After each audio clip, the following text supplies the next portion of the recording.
Good evening, ladies and gentlemen. The time is now 7:34. Today's date is Monday, July the 6th, 2026. This meeting of the Mayor and Town Council of Forest Heights will now come to order.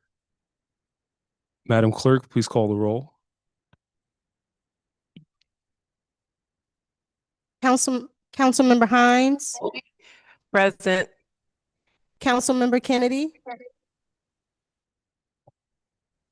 Councilmember Brownson, Here. Councilmember Little, Present. Councilmember McDonald. Here. Just want to make sure, Councilmember Kennedy. Okay. Council President Noble Here. and Mayor Lilly. Present. Mr. Mayor, we have a quorum. Thank you, Madam Clerk. Next, we will have a moment of silence.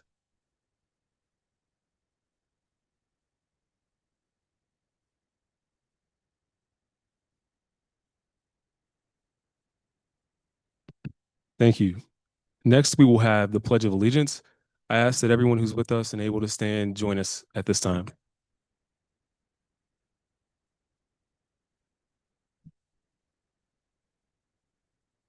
I pledge allegiance to the flag of the United States of America and to the republic for which it stands, one nation, under God, indivisible, with liberty and justice for all.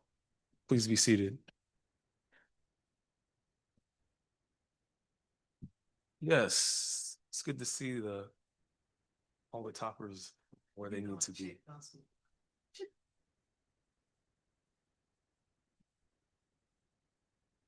Next, we have meeting minutes. And we have meeting minutes from June 17th, June 18th, and June 25th, which were distributed in advance. Are there any changes or corrections to the meeting minutes? Councilmember Brownson, is your mic on? Did we get the minutes from the third Wednesday in June? Which would be the 15th or something like the that? 17th? Yeah. I didn't see those. Did we get those? Madam Clerk? Yes, ma'am. I sent out minutes for the 17th, the 18th, and the 25th. I see July 6th.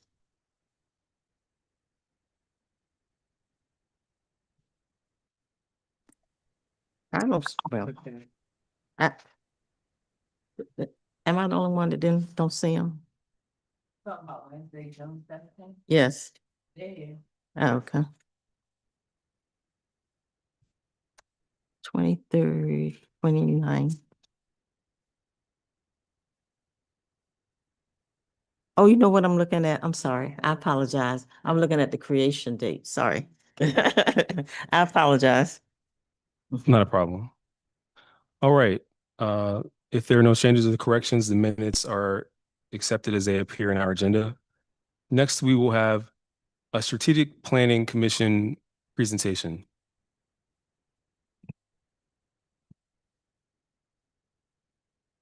And it looks like we have two of our members present this evening, Miss Amy Griffin and Miss Caress Mitchell. Good evening. And make sure that microphone is green in front of you so everyone at home can hear you. Okay. Good evening. Good evening. My name is Amy Griffin, Caress Mitchell. and we are half of the Strategic Planning Commission. And so we thank you for the opportunity to be here. And I don't have a printed presentation, but I will walk you through the journey that we went through when we came together. Originally, there were two proposals that we were able to review and initially, and one was from KLA and the other was Strategic Partners. And KLA presented a proposal that we threw out initially just because while they seemed to have a lot of content, a lot of experience working in the government, the rate was $150,000 and no one seemed to have any experience in the private or substantial experience in the private sector. They were primarily municipal employees that used they showed their experience and reflected that as part of their experience in representing what they could do for the town. And we didn't feel like that aligned in a way that was truly representative of what could happen. And again, it was $150,000. And then we had linked strategic partners that was more in line financially. That was $25,000. But there were a lot of gaps in what we saw, but there was significant substance, and the price was right, but there were a lot of gaps. So we felt like, first of all, one choice was not a choice. And so we reached back out to the mayor to say, can we reopen to get other choices for consideration? And he was kind enough to say, and we also wanted to present questions to Link Strategic Partners. And we were allowed to have both of those needs met or desires met. And so two additional uh, RFP proposals were submitted, and it was Parker and Your place matters. Your Face Matters. Um, and Link Strategies came back, and they did answer some questions in a way, but after reviewing, we really unanimously agreed for made the recommendation.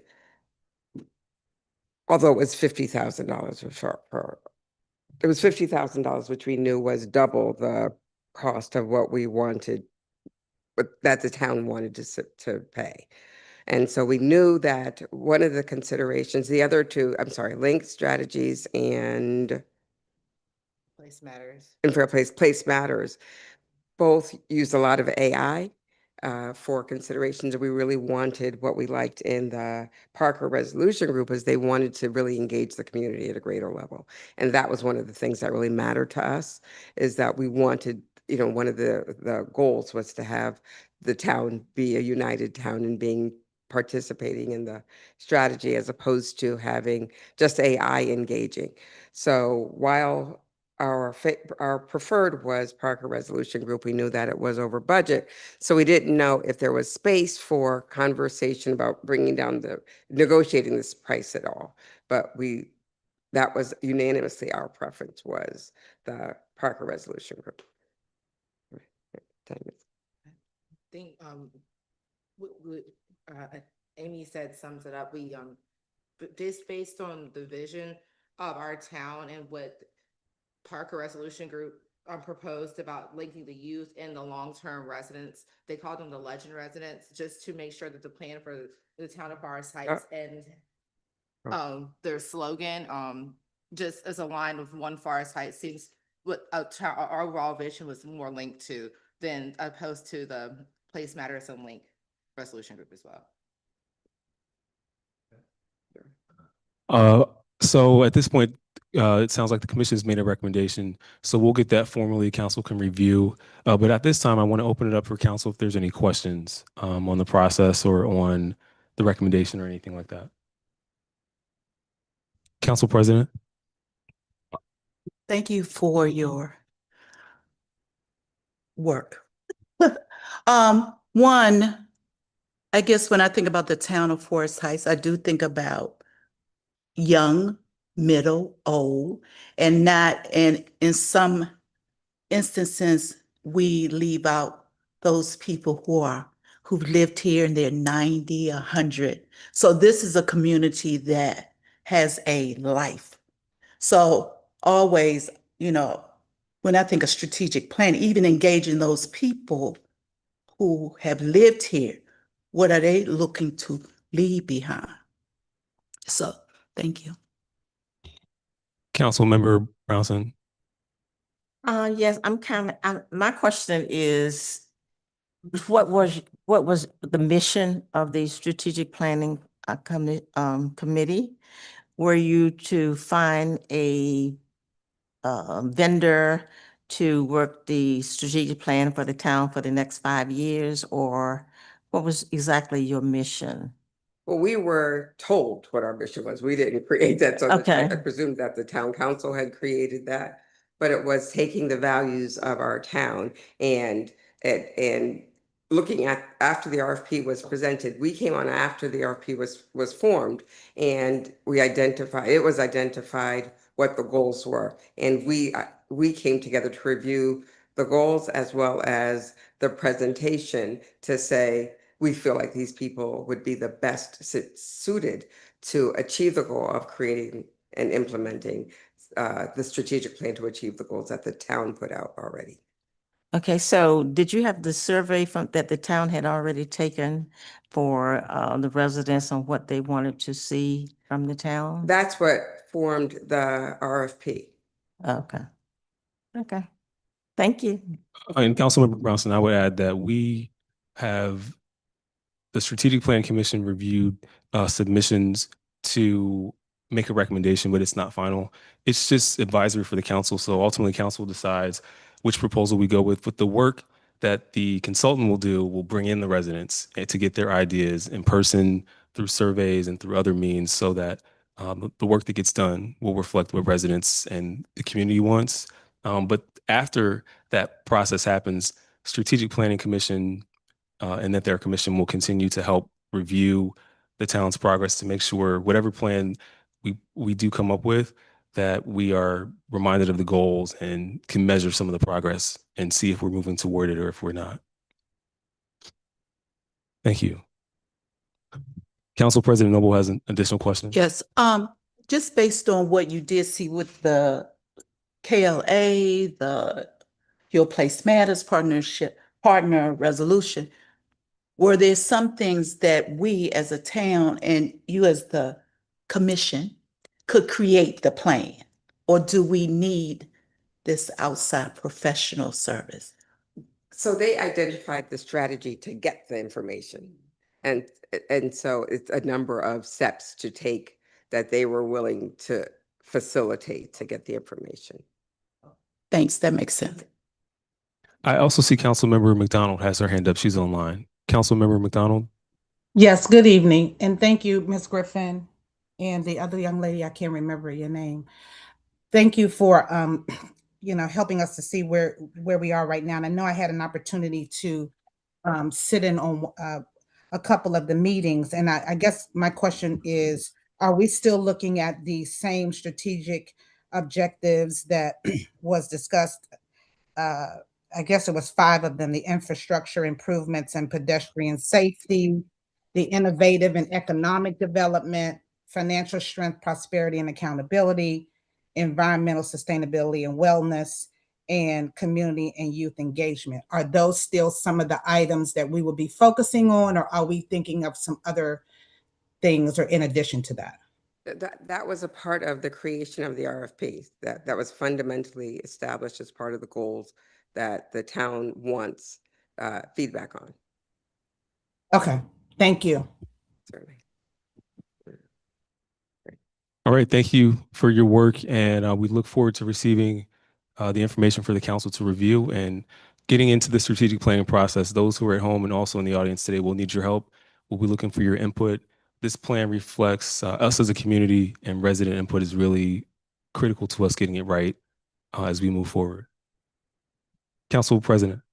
Last thing, and I don't know if you know this or not, but just on the cost, is it a upfront cost, or is it, they do this part and then we increments of? It's a short-term experience, but I would imagine that we would be paying over time. We're not paying once. Okay. But it's not a repeated cost. Right. Okay. Thank you. Thank you.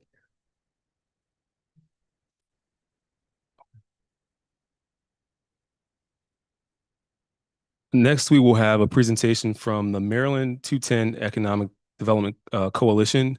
And to present today, we have Mr. David Owens. Good evening, sir. Is your mic green there? Yep, now we go. folks can hear you. Hear me now? Thank you very much, Mayor, and to the City Council.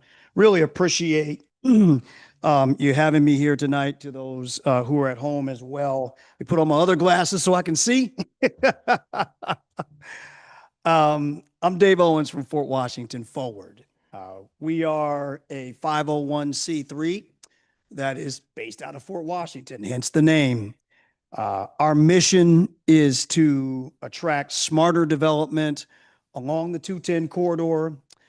We also feel like placemaking is a sort of the beginning stages, or can serve as a way to drive foot traffic into space, keep more money to those spaces. It could be an economic sort of incubator, if you will, for a particular space. And so we really believe in the power of placemaking and what it can do for the brick and mortar economy that is in those particular spaces. And hence, we do our Fort Washington Festival every year right there in Fort Washington, right along Livingston Road, right across the street from the new Giant there. But tonight I'm here to talk about the Maryland 210 Economic Development Coalition. And I'm excited. We're excited because we think it's the next chapter of Maryland 210. Everyone knows the corridor has been known as a pass-through, a safety-challenged road, but we also believe that there's economic opportunity there as well. And so that's what I'll chat quickly about here tonight. You have the presentation, and it's alongside you. The next slide that talks about retail leakage there for those at home. This is what's guiding our thought process for this coalition. $200 million of retail leakage on an annual basis from the corridor. That's how much money annually leaves the corridor every year up and through the Maryland 210 corridor. That's from the Henson Creek Village Area Study, which was a county-led study in the early 2020s. Essentially, we're going everywhere else to do everything else. And so this is what is guiding our energy to this effort that we are embarking on. For the next slide, obviously that retail leakage has a lot of problematic issues. Financial, obviously, $200 million. Physically, when people are leaving to go everywhere else to do everything else, they're gone. But we really feel like the mental part is maybe the worst thing. When we start to normalize leaving our area to spend our money in other places, to help out someone else's commercial property tax base, to help out someone else's wealth and property values, that's problematic. And it's hard to change that habit. And so we're going to try to certainly do that with this economic development coalition. And that's one of the reasons why we are trying to do that. That is what has guided, onto the next slide. That's really what's guided us through those few things through the creation of this economic development coalition. It is a unified effort. Business people, elected officials, community residents working together to try to figure out strategies to activate the 210 corridor, not overdevelop the corridor, not bring sprawl to the corridor, but how do we, in a smart way, bring smart development to the area along with the infrastructure enhancements that need to happen up and down 210. All of those interchanges being done there so that it is a place that you can drive through efficiently from the top of 210, which is here, all the way down to Accokeek, and that it is pedestrian friendly as well. So that's the next slide. On to the next slide there. So I think you might have went ahead a little bit too far there, but let me, there you go. The next slide right there. So we're working in committee structure. That is what we're doing there. I'm not going to read those to you because everyone can read. You can see that at home, but a couple of notes there. So we're working in a committee structure. These are the 5 committees that we have put together and structured thus far. We have people in these committees already. And we're starting to brainstorm now on what are the 1 or 2 or 3 things that we need to do to get started to kind of drive this mentality. A couple of notes here. Healthcare anchored growth. Adventist Healthcare, Fort Washington Medical Center wants to build a medical campus along 210. Friendly High School, they graduate people from their Academy of Health careers in the school. How do we link those 2 things together so you have a workforce pipeline, you have jobs, and people don't have to cross bridges to go get jobs? How do we make those things happen? That's the kind of thing that these committees are sort of tackling now. How do we make these things happen? Again, a healthcare centered economy means jobs. It means commercial property tax revenue. It means balanced retail around that hospital, which then lessens the burden of taxpayers that we are currently shouldering when it comes to the property tax equilibrium in Prince George's County. How do we make that a little bit more equal? Those are the types of things that we're looking at there. On to the next slide there.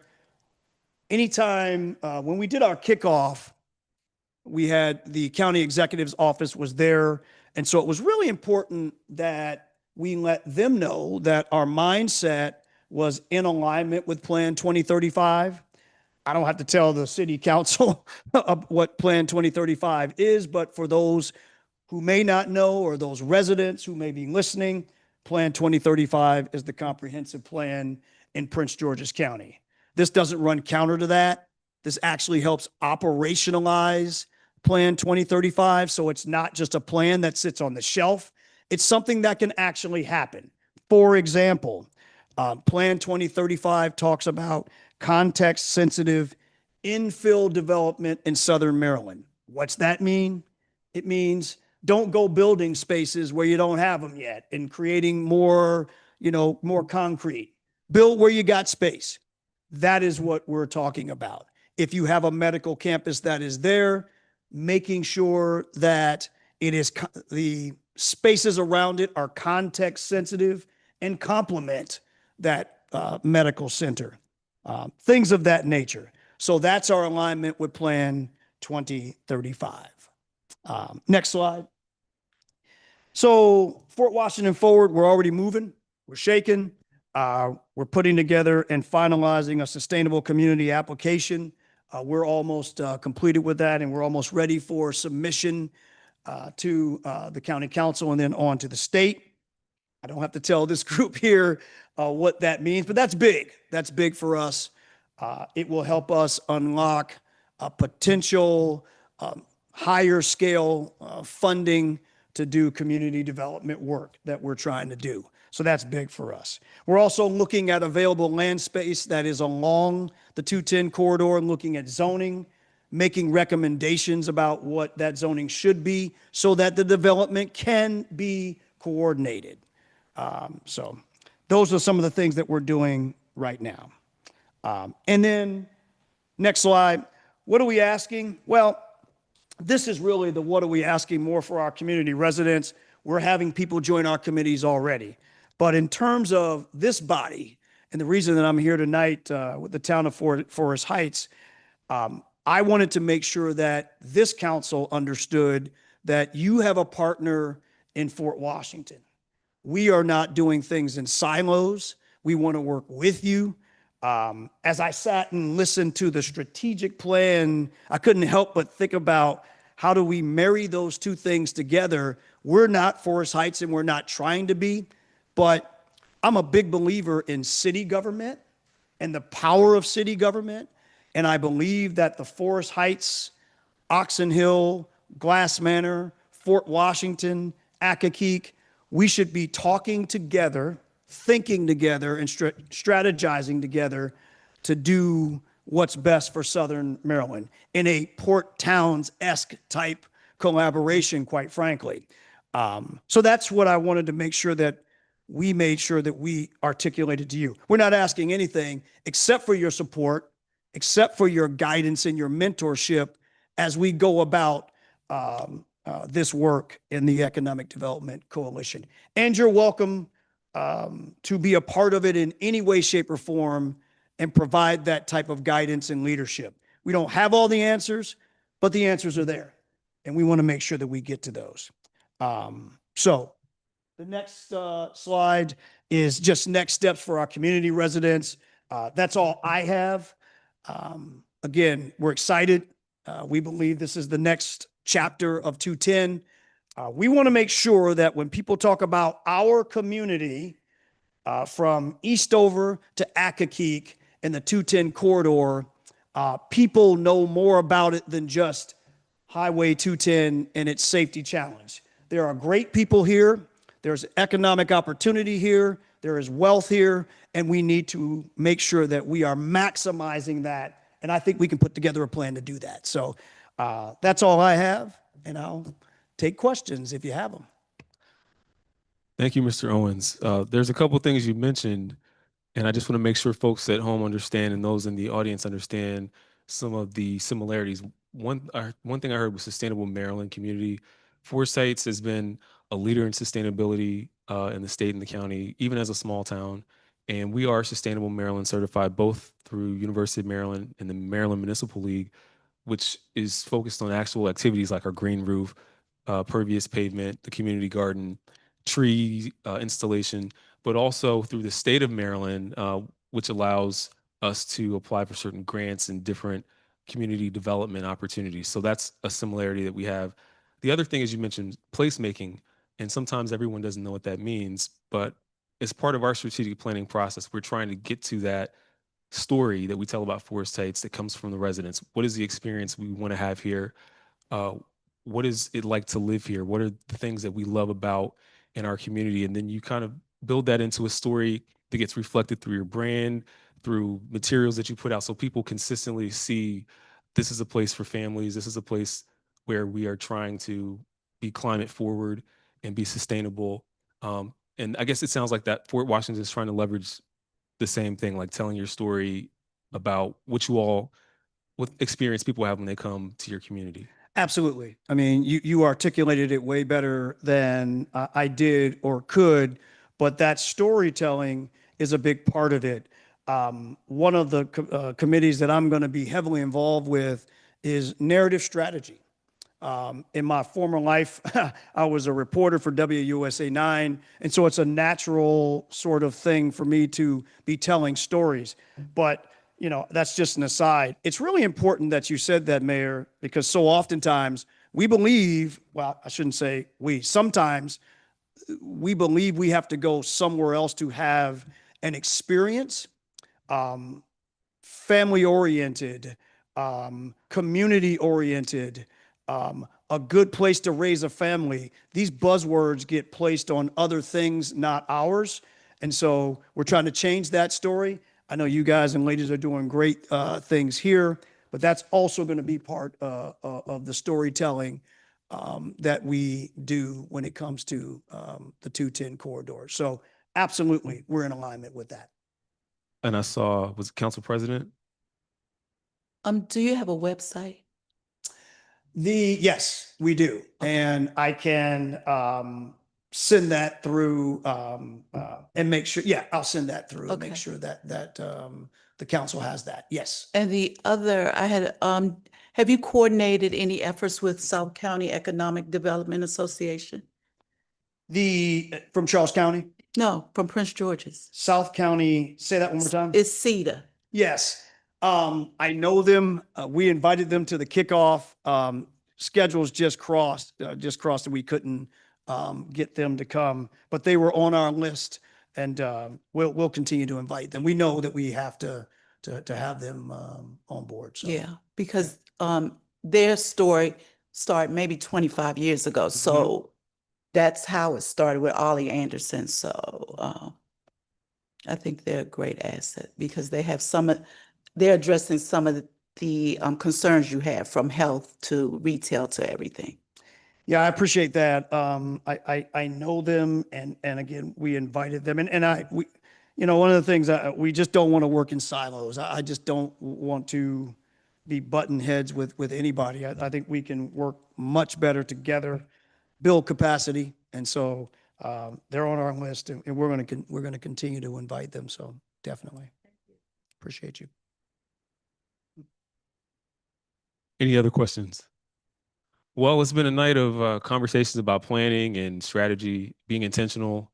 So I just want to thank everyone who came out to present and the efforts that we know are happening outside of the meeting during the week, the evenings, the weekends, the conversations. Those things are important. And I'm glad you mentioned CETA, because I'd asked Mr. Owens the same thing. So we've got a lot of organizations, grassroots efforts, and we believe a lot of possibility to have an impact, tell our own story, shape the experience that we have and the others have here. And it is a great place to live, and people just need to know that. So thank you. All right, next we are going to move into council member and mayor reports, and we'll start off in Ward 1 with Council Member McDonald. Good evening, everyone. Just a few things. So at 917 Comanche, there was there's a huge tree that fell on the property there. That's the property that's been unoccupied, vacant for, I don't know, over 2 years now. And so I just wanted to let town residents know that the issue is being addressed. The tree is, I mean, if it was leaning over, then it fell over, right? And so I just wanted to let the town residents know, especially Ward 1 residents, that that's being taken care of. Also, there will be a ward walk coming up. I'm looking for the schedule for that to come out. So hopefully we'll have the date for that established soon. And then I wanted to thank the police department for the accomplishments and attention to the speeding and traffic violations, especially on 210, where we have and I guess we were just talking about that, but having a lot of, I guess, activity and things of that nature. And that's it. Thank you. Thank you. Next, we will go to Council Member Little, also representing Ward 1. Good evening. Not much to report. Just want to remind residents that Card and Crochet Night is back on for this third Friday in July. Right. Right here at the town hall. Look forward to seeing you then. That's all for me. What's that date? Ooh, that's a good question. It's the 15th. No, 15th is Wednesday meeting, so 17th. July 17th. Your third Friday. No, July 20. Hold up now. This, July is going crazy. It's the 17th. Yes, July 17th. Yeah, July 3rd was the first Friday. This Friday is the second. This month is going by super fast. So July 17th. Thank you. Thank you. Next, we will go to Ward 2, Councilmember Brownson. Good evening, everyone. I just want to thank the town for the community shred. I really was happy about that. I brought over a lot of things, and I hope you had a good turnout. Also, I see that some of the work is being done on Seneca and North Huron, so I want to thank the mayor and the town administrator for pushing WSSC to get on that, to help with that. I wasn't at the last meeting, but I did attend MML. And I wanted to bring to the council and to the town administrator, one of the presentations I went to that I think would be helpful for the town is called Empowering Government and Serving Residents. It was a very good presentation.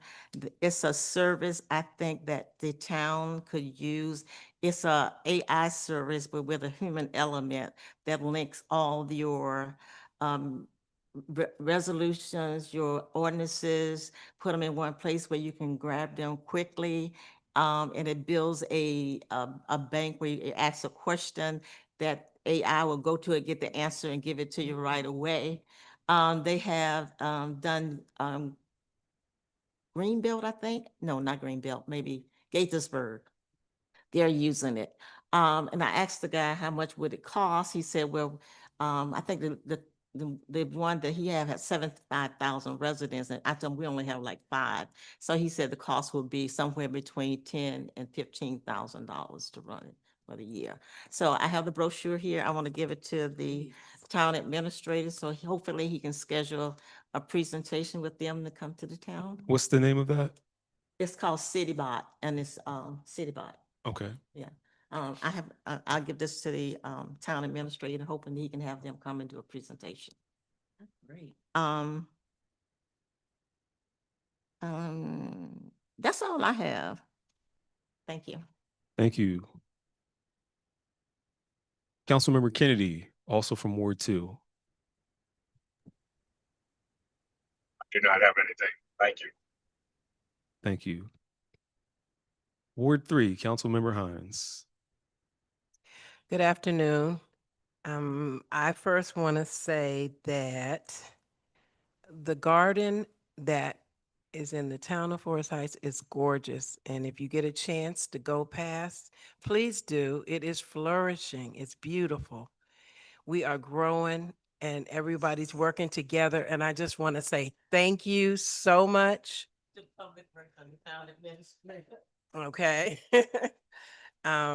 Second, I would like to I went to a class at MML this year, and it was former presidents, past, present, and future, 1980, 90s, 2000. Anyway, one of the speakers had talked about that the numbers on the back of your card, your business cards, are very important. And if we can get, the administrator, the town clerk, all of the numbers that maybe someone can do for themselves and just have it, it's very beneficial. And I just wanted the council to see this and tell me what they thought. Maybe we could consider it and get it on the back, It used to be like that. And I would like to, I don't know if we, how we do that, but anyway, consider it, okay? Then, okay, and the next thing that I have is, I wasn't here about that, what we did about the, how we're gonna, cut some lawns. And I don't understand, but, lawns are still needing to be cut. And I know that, we had Cynthia Mann that had the program and CDC. And if we can kind of have her, or if we can talk about it, I would like that to be brought up at some point because the grass needs to be cut and it's not going to stop. So. On that note, we did pass funds in the FY 27 budget for the town to run a program that allows for grass cutting. It's being formalized so that everyone, residents and council, will understand the process and that we can roll it out fairly. So it's coming. And it's also designed not just for this season, but we realize that the FY 27 budget will end June 30th next year. So it's going to account for April through June of next year as well. So it's the beginning of the fiscal year as well as the tail end. And we look to have a plan for that soon. Okay. Thank you. Thank you. And I guess that ends it for me. Thank you very much. Thank you. Council President Noble. I'll just pick, good evening, everyone. I emailed to Mr. Jackson and to Councilwoman Hines the list from Ms. Mann for those residents who were getting their grass cut in the other program we had. And Councilmember Ed Burrows opened it up for seniors July 1, but the deadline was July 4th. So I did reach out to some of the residents to forward that information. So if they're fortunate enough to get on that plan, or we still have the backup, because I think Councilmember Burrows is 900 residents. So keeping that in mind, maybe we can go through the list and along with the process. On Satcham, there used to be silk screen between Satcham Lane and Tecumseh. And there's no more silk screen, and the silk screen was placed there to hold back that hill. So, and we paid, more than $300,000 for that wall. So if we could, work, some plan to replace it, the silk screen, or put something up to help save the hill. On that note, there was a recommendation from beautification committee to plant several items on that hill. So it hasn't gone unseen, and we want to do something that long-term will be manageable, sustainable, and also look nice. So yeah, thank you for raising that. Thank you. And with the beautification committee, they've done a wonderful job at the entrances. I've told Mr. Jackson that, although it's one plant in the middle that I disagree with, but I'm not gonna complain because it's blocking part of the sun. But hey. So, um, residents have talked about the curbs being painted as well as the, stop sign lines in places other than where the cameras are. So if we could just, I guess, create a plan to paint all of those signs. And also, if you know the schedule for North Huron and Seneca for WSSC, because I had calls on that. Like when, I know they started, but is it gonna be throughout the summer or is You it? all are psychic tonight. I'm going to present, You're gonna and present. it sounds like Get back the there. slides I have up tonight, we were all on the same, talking to people with similar concerns. So yeah, I have some updates on Okay. those. And the last thing I'll share is Delegate Woods is having a maternal health fair on July 18th and that's on a Saturday at Oxon Hill High School from 10 to 2. So any mothers to be, fathers to be may find it interesting. Thank you. Thank you.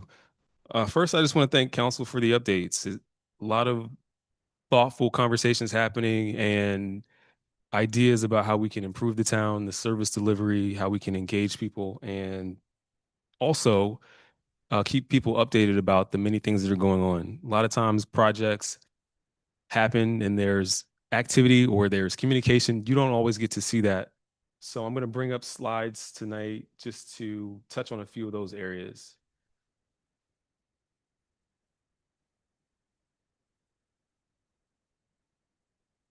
Okay. All right, we're at July 6th. Over the weekend, the nation celebrated 250 years, and I think Forest Heights, we're uniquely positioned to hear and feel all of the commotion and celebration from the fireworks across the region. One of the first things I want to remind everyone about is we have our Forest Heights Day. The big community day is coming up Saturday, August the 15th. So you want to save the date on your calendar for that. We hope to see you there. We are also seeking your input. This is council and community for your ideas on activities, entertainment, food, and more. What do you want to see? What makes Forest Heights Day to you? What can we bring back or what can we try that's new? If you could send that feedback to townclerk@forestheightsmd.gov. We're looking to make sure it's a reflection of our entire community. And we have not listed the location yet because we're trying to make sure that we do something that works for the traffic and for the volume of people who are coming and also the experience we want to have. So if you could get your feedback to us, council, if you have any now, we'd love to hear it. Community, if you can send it in when you have time. We'll put out final details and information about that in the coming weeks. Any suggestions or input now? Council President? Councilmember Bronson? I was thinking an activity where you're doing trivial about the history of Forest Heights and give away a prize. Okay. Always waiting to learn something. I want people to learn something. Or show off what they know, huh? Right, exactly. Okay. Council President? I just pulled out the Maryland 157. So it's a lot of facts in there that some of us may not know, but yeah. But I was thinking about how can we, because this highway divides us, not intentionally, but it does. But how can we do something that n- well, people can come across, go across either way, but how can we kind of plan for the whole day throughout the town? Like, like maybe from 12 to the mayor he can get all over the town. I mean, I'll be on one side, he can be all over the place. Well, well, some people won't come across, you know, like when we walk, some people won't go on the other side to walk.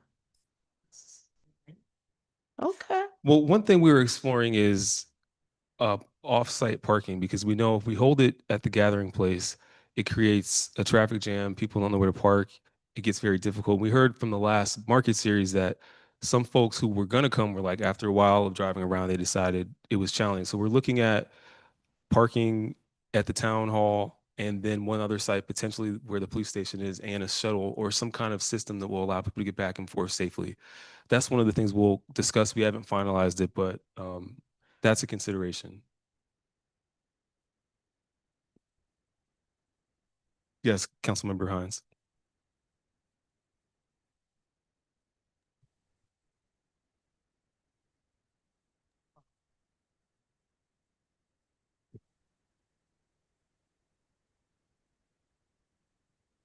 Well, if there are some proponents for places that couldn't we hear. held it. Oh, I see. I just was asking the question about, we used to hold the Forest Heights Day at either Forest Heights Field, you know, where we did it there, or either we did it on the other side at the park. So I just wanted to know, you know, why wasn't that, you know, mentioned?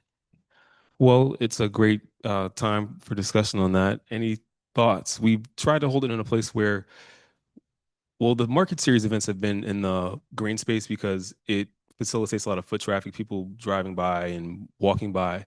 There's different considerations. We've done it behind Forest Heights Elementary, and we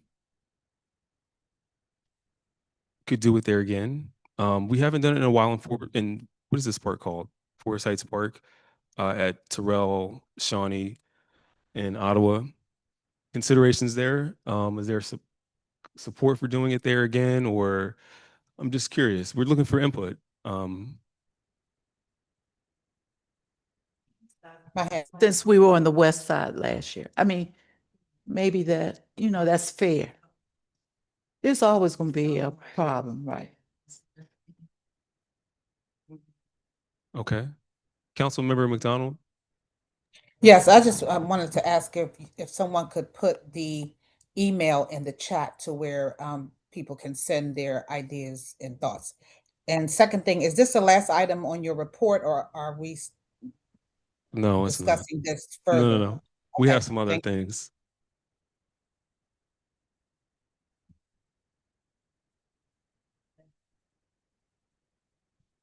Yes, thank you. Okay, so we'll continue to take into account some of the feedback. We'll look for some input from residents as well. We mentioned the community shred and dump days. I also thought they were a success, very well organized. It was nice to have both events happening on the same day in two different locations. And we had a good turnout. Even as early, I was out at the cleaners site right at as the first one began, and I saw people coming right up, so that was good. We know that this used to happen on a regular schedule, so we have looked at some dates upcoming. We're looking at October 2026 and then April 2027, so you can expect these kind of as like fall and spring cleanup dates. Is there any input on changing the dates, or does it seem like this works going forward? Councilmember Bronson. I'm also, April, is usually income tax month. So, people haven't gotten to the point where they need to throw away as much. Maybe move it to maybe May or June later on, I think it would be more beneficial. Yeah. Any other input?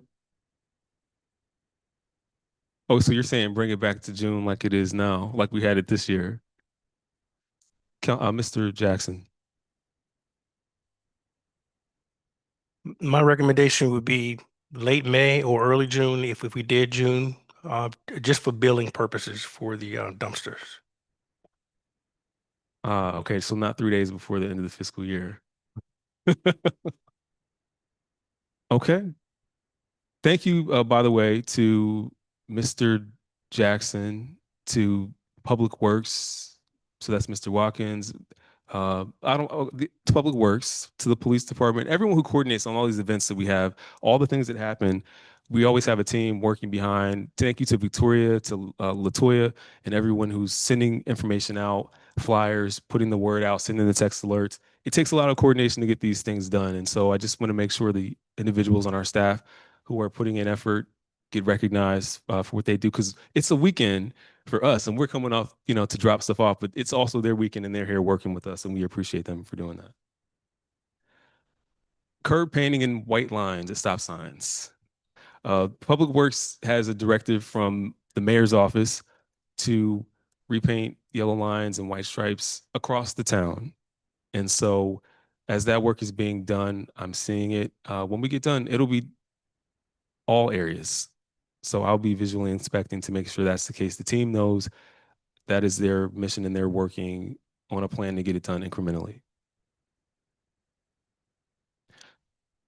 That's also a reminder, the reason why we're painting the lines is because if you park on the street, we need you to park 25 feet away from the stop sign so that vehicles passing by can come to a complete stop and they can see the white line as they need to. And I see Councilmember McDonald's hand is up. Yes, I just had a question about the status of the obstruction on Comanche and Livingston Road in terms of that big bush that residents had concerns about, and where we are with that. Thank you. Chief Ruffin. It was actually cut down today, and I will send out pictures to show. We took pictures of what it looks like down, but the owner was able to cut it down so people can actually see. Thank you. Thank you. Next, discussing timeline for WSSC to repave roads affected by sewer line.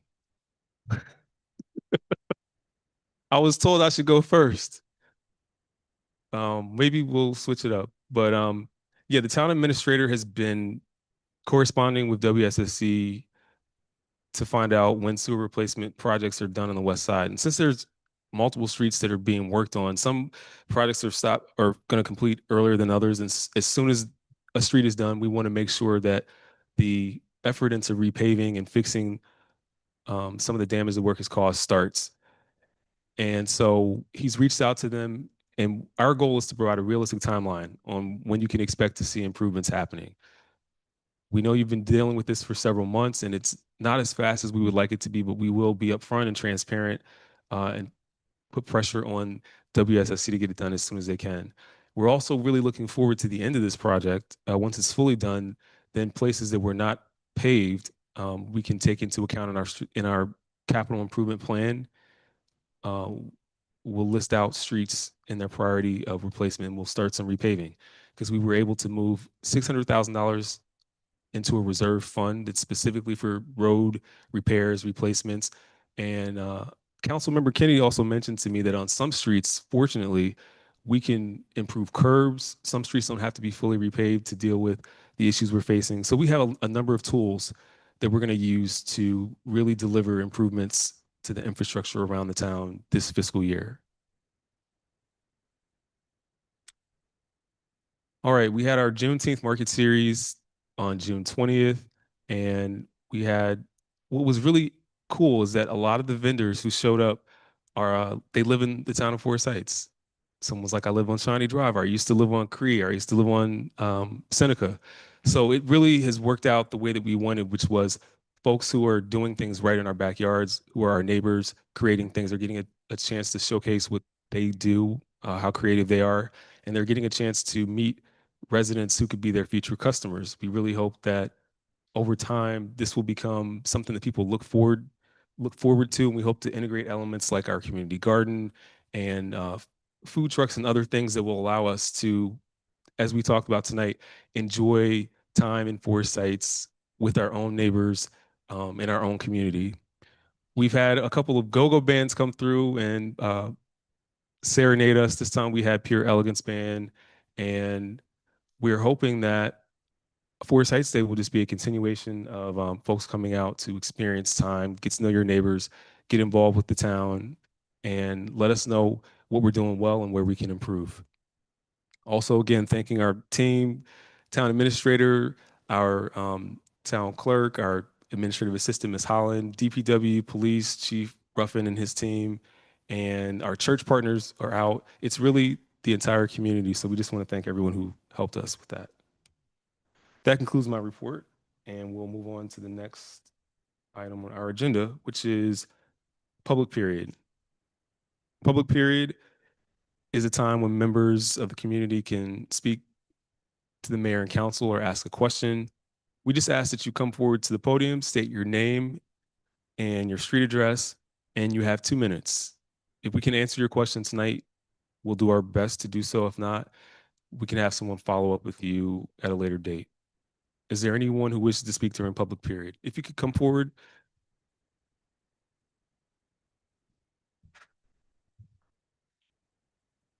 And once you get to that mic, if you can make sure it's green, that way folks online can hear you as well. It's green.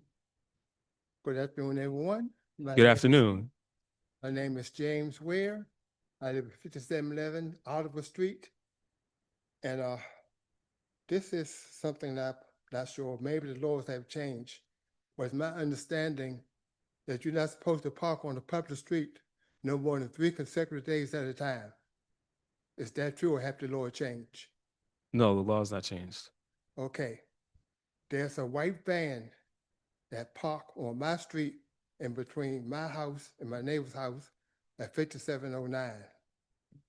I have called and complained. The clerk I talked to, she gave me a pacifier. Okay, we can send an officer out. I can sit at my window and look. Officer never show up. I wait a couple of days, I call again. I get another pacifier. No one show up. I recently wrote a letter to the chief. I don't know if he got the letter or not, but I know the vehicle was moved. But then 2 weeks later, it's back on the street again. So I waited for a week and I called. This time I got Officer Stevie Wonder.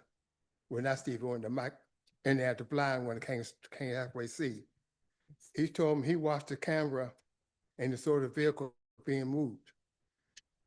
I informed him there's more than one white van that they look similar. And I told him, I gave him the tag number. He insists that that vehicle is being moved. That vehicle is not being moved. It has Virginia tags on it. I gave him, every time I call, I give the tags numbers. And not only is it parked that way, it causes a safety hazard.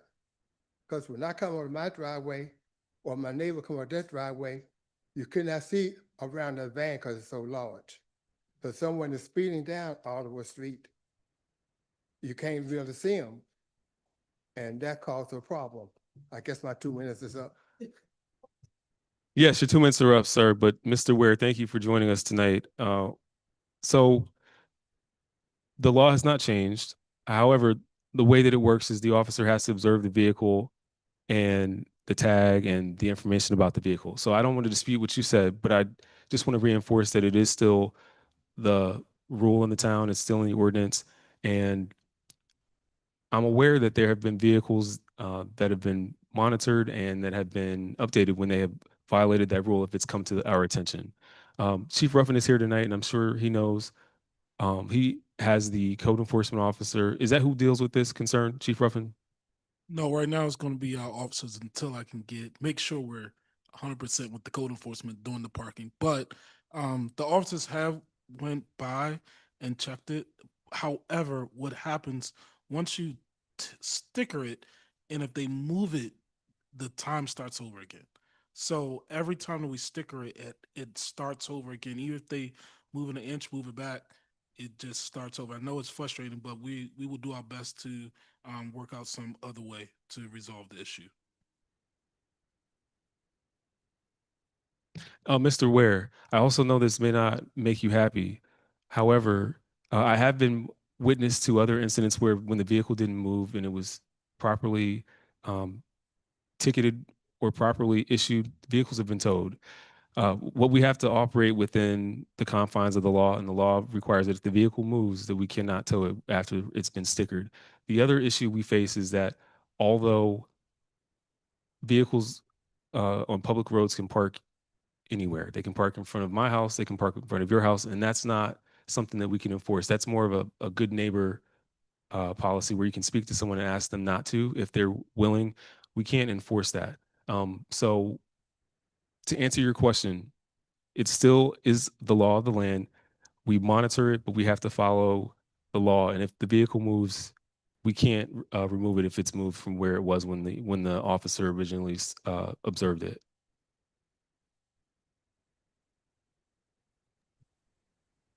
Is there anyone else who wishes to speak during public period at this time? I see Councilmember McDonald has her hand raised. No, I was just gonna say, there's also some, I guess, residents feeling like there are cars that are, if they're registered to a property, that they can park as long as they want. That's some of the experience that I'm having with residents as well. We have a vehicle that's been sitting, I know it's been there about 4 months now. And I don't know if code enforcement has said anything or ticketed it or, did any citation or whatever, but I've been told if the car is registered to the address, that it's little that we could do. So I think there needs to be some clarity around that as well. Thank you. Another thing I'll add too is I know it can be frustrating. And so I don't just want to tell you that we can't do anything. We are doing a couple of things. One of them is in this month's newsletter, there's a full page update on the law change in Maryland on out-of-state tags. So that is something that the police department is enforcing, but also trying to educate residents about. Some people don't know, some people aren't aware, or some people don't actually know what it means, what their responsibility is. So we've made it very clear for everyone in the town what the laws are regarding registering your vehicle in the state of Maryland. I've discussed with the chief how we can educate people. And it sounds like on the vehicle issue, that may be an item that we can insert into an upcoming newsletter so that we also have another piece of enforcement and education. People understand exactly what it is they can do when they have to move. And it provides clarity for the staff and then also for residents. So I just want to make sure you know we are trying to do education as an additional component of the enforcement efforts in town. Is there anyone else who wishes to speak during public period at this time? If you could come forward, please state your name, street address, and you'll have 2 minutes. Sure. My name is Joseph Joyner. I live on Satcham Drive. And I just had a question in reference, or a couple of questions in reference to the stop sign cameras. Are they put in place to, because I've noticed the different places they are around Forest Heights. Are they put in place because it is a safety concern, or is this more of a revenue generating for the town, and who benefits from it? That's it. Thank you. This is a program that was put into place after 2 pilot studies. The first pilot study was at Seneca and Mohican Drive, and it came at the request of residents who live in that area because we have kids going to school, walking, and a lot of the streets we don't have sidewalks on, particularly on the west side of town. In the second phase of the study, over a year later, it was expanded to other areas where we believe there were violations happening. And the total violation per day at the 11 intersections was around 3,800. So 3,800 vehicles going through, passing through stop signs without coming to a complete stop. And the town adopted the Vision Zero plan a couple years ago, where we are working through state, county, and our local government efforts to prevent any deaths or injuries from vehicles in the town. So it's designed to change behavior. We were able to present a data from the program last month that showed we've already seen a decrease of roughly, it's been more than 40% in the violations since the program began issuing citations in March. We hope that number will continue to come down. And I'll be very frank and honest. Some people have said to me, we're doing this program to do projects in the town. And I've said, well, we don't have any projects lined up. We understand that residents are dealing with the high cost of everything, groceries, food, utilities. So this is really designed to change behavior, to make it safe for people to walk so that as we get through the years, we have an opportunity to add sidewalks and additional places and to make it more pedestrian friendly, that people will already be accustomed to stopping at stop signs. One of the stories I'll share is that at Woodland and Seneca Drive, myself and I think Council President and some others, some staff members, we were doing a site visit and we observed a Prince George's County school bus that rolled down Woodland Drive and blew right through the stop sign as it turned onto Seneca. That's a huge vehicle going through town. And then it's got young people, on the bus, which could, cause injury, let alone if somebody happens to be walking in the vicinity, just creates a recipe for disaster. So we hope that answers your question. And if there's any feedback you have about the program, we welcome it. All right, if there's no further public comment at this time, public period is now closed. Next, we'll move into department reports. And first, we'll begin with the town administrator's report. Are there any questions for the town administrator's report at this time?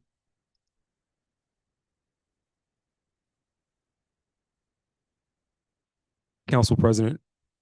I don't have a question, but with WSSC and North Huron and Seneca Drive, is it possible for WSSC and the town to have some kind of notice to those residents to just keep them informed that this is what's happening? And we know that, we feel their pain, but at least we acknowledge it. Mr. Jackson. Yes, ma'am, absolutely. That's the plan. Is as soon as we get an update from WSSC, we plan to send out a notice to the public. Okay, but specifically those streets, I mean, the public too, but. Sure. Thank you. Yes, thank you for bringing that up. One of the things I think that's great about local government in a small community like ours is we have the ability to hit a door, to hit a front door, to hit a street, and do that person-to-person touch. One of the things I've been thinking about lately is, we always hear about government efficiency. We saw a program at the federal level that was designed to increase government efficiency, but you have to weigh experience and efficiency. And one of the reasons why a lot of us live in Forest Heights is because we can go talk to someone that represents us as an elected official. We can go talk to our police chief. When you live in a community of, 1 million people, if you're in the county, you have to share those people with 1 million other folks. So in Forest Heights, we're able to talk to someone a lot easier, and that's something we're proud of. Councilmember Brownson. Yeah, I have a question for Mr. Jackson about the sinkhole and the drainage right there on, I guess is Seneca, across from the gathering space. I know you said that someone came out and looked at it. So what's the next step with that? I'm sorry? Mr. Jackson.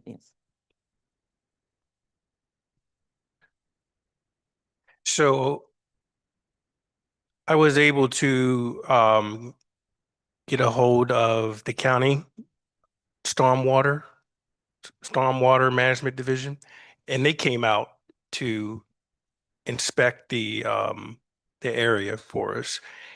He made some initial observations saying that perhaps we could open up the inlet a little bit because there's a fairly small opening where the water goes in, but that actually wasn't the problem. The problem why the water isn't draining was because it's largely clogged. It looked about 85, 90% clogged.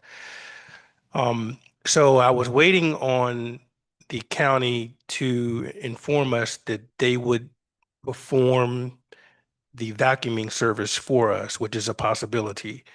They just simply, they open the drainage and they insert a huge industrial vacuum and they absorb all of the dust and dirt, mud, tree branches, dead animals. It's everything in there for us. If not, there will be a cost to the town that you will probably see in the next couple of weeks if we have to acquire a vendor to do. But there's a chance that they would do that for us, and I'm waiting to hear back from them before I can inform the town whether we need to spend that money ourselves. Okay, and I have another question. And I noticed that it appears that a lot of the water drainage doesn't have like something to stop stuff from going in it, like was a screen. So does WSSC put screens on these drains? Or is that the responsibility of the municipality? It would either be the county or the municipality because it's a stormwater drain and not a sewer drain. Okay, So it's possible that the county will do that for us, and hopefully I will know more within about a week or so.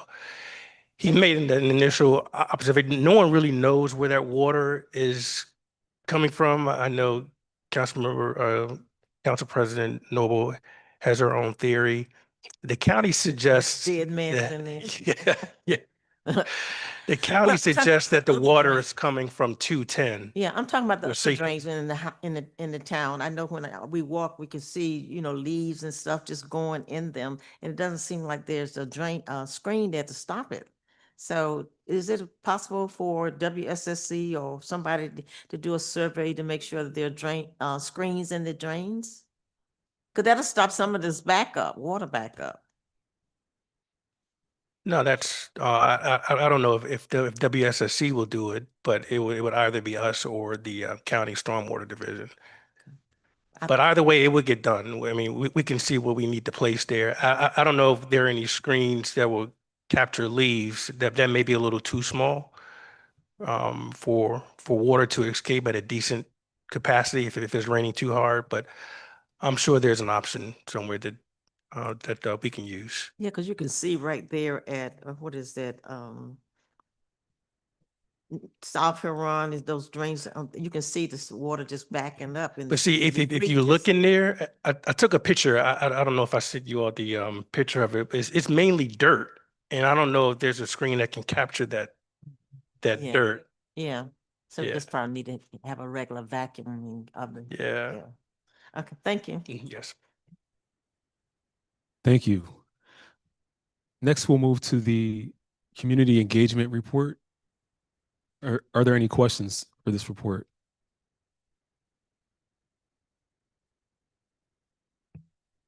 Okay, hearing none. Next, we'll move to the treasurer's report.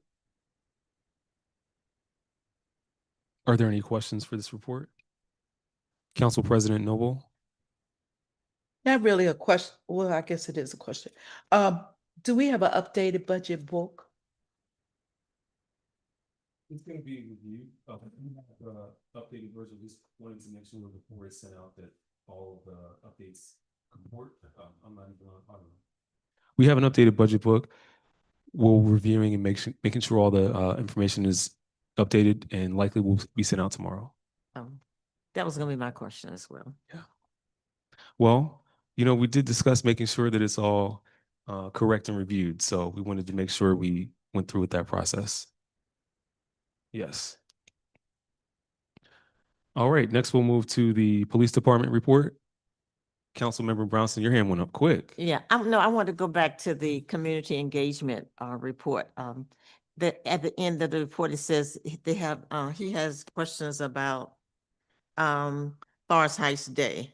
So he's having all vendor increase can be directed to Keith. So do you have a Forest Heights Day committee? I know you had one last year. So it sounds like he's working here and you working there and somebody else working doing something else. So is there a committee?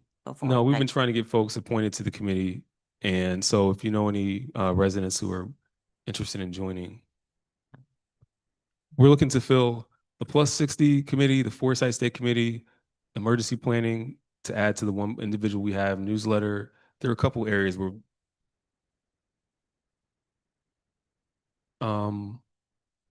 okay, what was that? Oh, ethics committee. So there's a lot of opportunities for residents to join, and we need your help on those, including other- Foresight State. In regard to that, can an individual be on more than one committee? Someone asked me that and I couldn't answer it. No. No. Oh, well, you're looking for a lot of residents. Well, you know what? But on that note, yes, this is something we recently looked at. The charter states we can't have one person on more than one committee. However, due to the size of our town, and we have some folks who have more time on their hands and more willing to volunteer, we could consider amending the charter to change that if we feel like it's permissible for people to be on maybe two committees. Because right now we have some folks that are on more than one because they're people that volunteer and they're engaged and willing to. Well, we looked at it. We have more than two people. We have somebody who's on more than one. But we think the solution, and I'm curious what council thinks, it seems like it might be valuable to consider amending that so we can have some flexibility based on our town's needs. My suggestion Or would. let me rephrase. We can have a discussion about if we want to do that. Maybe we do, maybe we don't. I think if we were to put some stipulations in, some of these committees dissolved. So, like once the ethics committee is finished, loaded, you don't need to look for volunteers anymore. And once their 2 years is up, do they come back? So you have to look at the totality of it all, rather than, like Forest Heights Day Committee, they only do it once meet once a year. So these volunteers could be doing something else during the rest of the year. Council President, I agree. I agree. If the committees they're working on don't conflict or don't give them too much input over one specific area, then Right. it seems like it could be helpful to use them in multiple Mhm. areas. I agree. And just trying to create more community engagement so the same people aren't always on the same committee, but people don't know. So how do we engage? And that's communication. Yes, well, we are running it every month in the newsletter. I believe it's in, I'm going to tell folks at home what page it's on. And while I'm looking for the page, Councilmember McDonald, go ahead.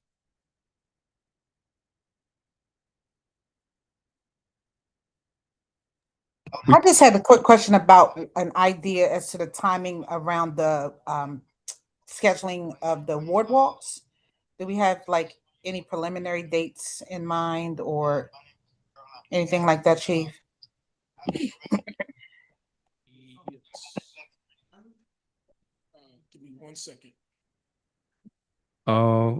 We'll go to that in just a moment when we get to Chief Ruffin. I'm going to go back to the police department. We had briefly stepped in, then we came back.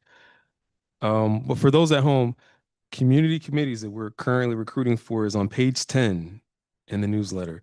Now, the newsletter will be coming out physically to your home, but it's also available on the website at forestheightsmd.gov.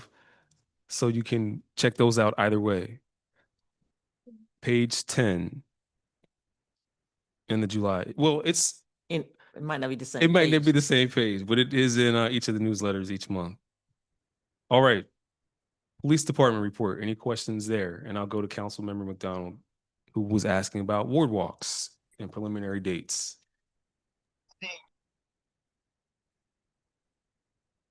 Yeah, I was just trying to get an idea or, any preliminaries, any thoughts? Is it going to be maybe, I don't know, beginning of August, September, that kind of thing, so I can plan, I guess.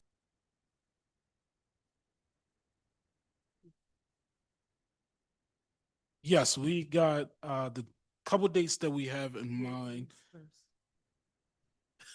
Yes, we have the dates. It actually the first one should start on the 16th of this month, and then we are going. We're trying to knock them all out before September, but we will send it out to see if anybody agrees to it, and we'll work with every ward just to make sure we got it covered. And then once we have it, you guys will have it by Wednesday, so you can tell me if you want that date or we change the date.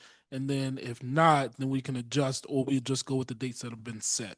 So just let me know. Ward 2 said in the fall for Ward 2. I don't know. Absolutely. Okay.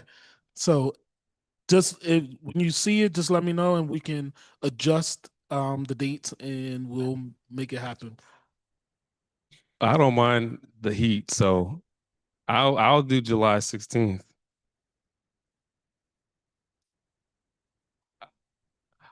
I like the heat. No problem. I like the heat. All right. I'm sorry, Mayor. Are you saying that you're trying to get them done, Chief, by before the end of August, is what you said? So right now we have July 16th, July 30th, August 18th, August 25th, and we were going to start with Ward 3, but we can Okay. we 'Cause can I'm not, adjust. I'm not, I guess, I'm more so in the winter, fall, winter. Okay. So, I'll make yeah. sure we'll adjust I'm the not, schedule. But I don't do heat either, sorry. okay. Now we'll adjust. We'll send out some fall dates. And yes, ma'am. All right.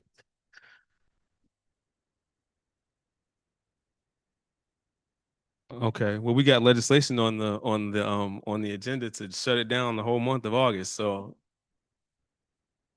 yeah. Okay. If there's no other questions, do you have any council member? Yes, we are. Oh, this is not a question. It's just a statement. I just want to commend again the Forest Heights Police Department, the chief and his Citizens Academy.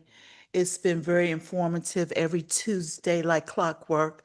We are really in this academy learning a lot of things and hands-on. Oh, dangerous. But Chief is going to work it out where he can do something maybe on the weekend for residents to just maybe not the whole academy, but just hit on some topics because it's very informative. So I want to thank you, so Chief. much. Thank you. Oh, Council member Brownson. I have a question in regards to that. Can residents just pop in? Do they have to be registered or can they just pop in for a session? Well, you had to complete 80% of the academy to graduate. Okay, but if you But don't if want they to, want to pop in for a session, sure. okay. Yes, ma'am. Oh, residents can't just pop in for a session. Yeah. Not gonna looking for graduation or anything. No, just yeah, if they want to stop by to see what it's like for the next session, then absolutely. Okay, thank you. Yes, ma'am. Council member Hines. Chief, I just want to apologize that, it wasn't noted that the POW camp started today. Okay. And I just want you to, if you can, give us an update or how it's going. Absolutely. Thank We had, I believe it was over 30 kids that started today. We only had 4 kids that did not show up that were registered, and that's only because either they were already out of town or they had already signed up for one camp that was going to be done this week. So other than that, the kids showed up. They had a great time. They got to enjoy some great pizza for lunch, so they was excited about it. But we have a schedule, and I'll give you guys a schedule so you can see it. But we have plenty of field trips planned for them. We have different activities. Our volunteers showed up today. So it was a great first day. Everybody had a great time. Yes. Thank you. So you'll be sending the schedule to the council electronically? Yes, I'll send you guys a schedule so you guys can see it in case you guys want to stop by. Okay. Thank you. Yes, ma'am. Well, our department is very hardworking. I mean, look at that. There's a camp going on. There's a Citizens Academy, which is happening every Tuesday. We have events in the town, and then patrols happen on a daily basis. So I have not been able to join the Citizens Academy, but I'm glad that council members have been showing up, and I've heard good word from the residents. But I reached out to Chief today. We're going to be doing a patrol, so I'm going to do a ride along with Chief during the evening when the activity is happening. I've done a general one during the day, but I know that the action, I want to see the action. We gonna get them suited and booted. Absolutely. So, um, so I'll report back after we do that, just to understand what officers deal with and to see a little bit of what happens. They put their lives on the line, and we read about the headlines after the fact, but somebody is literally showing up to handle the calls and respond, and they don't always know what they're going to find. So looking forward to that. Council President. Just on that note, I would just want to remind everyone that National Night Out is first Tuesday in August August, August 5th. August 5th. So Chief is planning something for that. Thank you. Yes, we're gonna have a great time. Okay. Next, we will, since that concludes our police department report and questions, we'll next move into legislation for discussion. And the first item on our agenda is Resolution 47-26. This is a resolution to approve a recess of the town council's proceedings for August 2026. So we don't have to vote on this tonight, but we can if the council's decided. All right, I move that we adopt Resolution 47-26. Second. It has been moved and seconded that we adopt Resolution 47-26. Bless you. Discussion. All right. A few years ago, we changed our charter, amending the charter so that the council can, by resolution, elect to recess. We have a number of activities as well as back to school, and we have completed a significant amount of work passing our budget, and this will allow for council to take a recess to think about what we're going to work on in the coming fiscal year. And anything else? So I'm just asking this question. Do we vote on this every August, or I mean, every year, the end of the, Whenever we decide to do it, we put that we would do it by resolution. So we vote per year. okay. I understand why.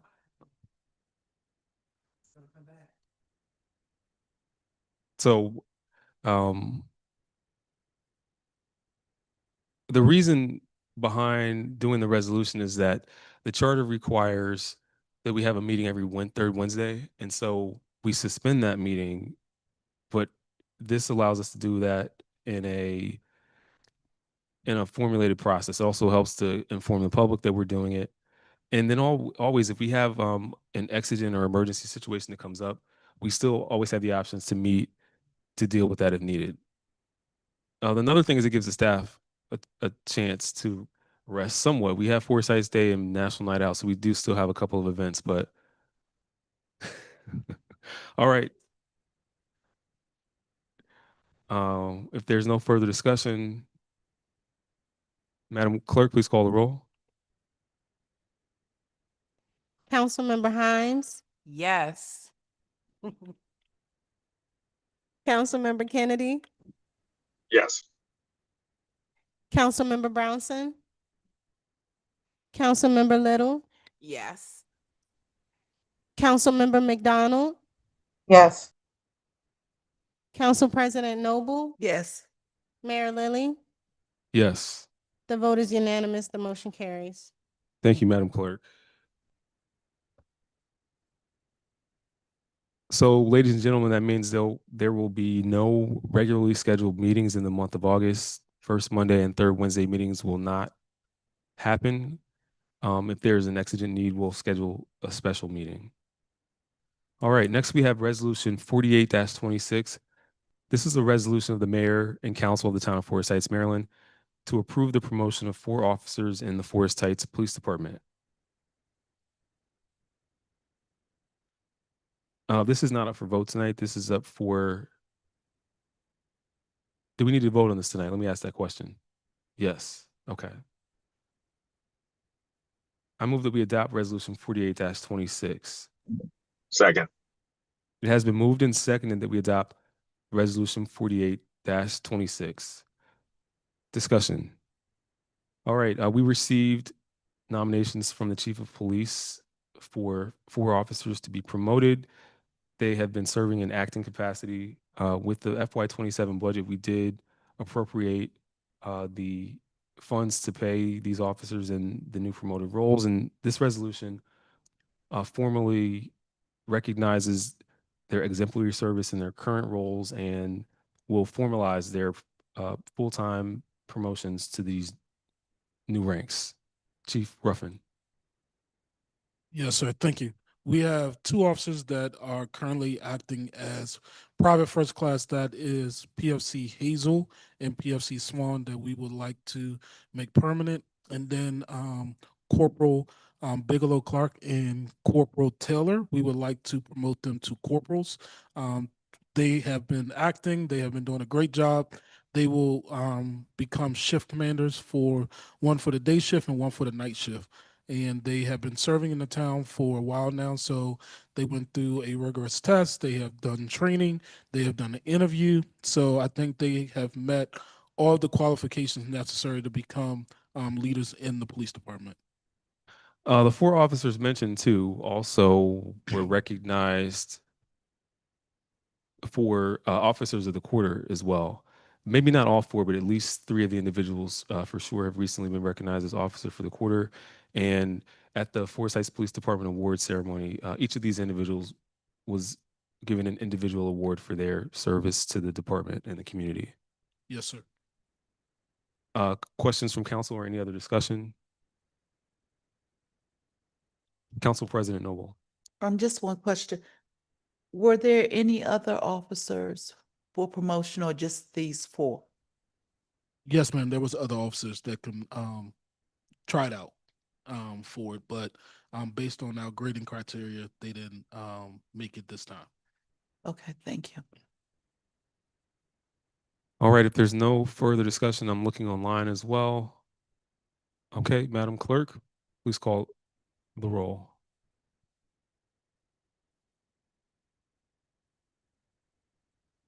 Councilmember Hines, Yes. Councilmember Kennedy, Yes. Councilmember Brownson, Yes.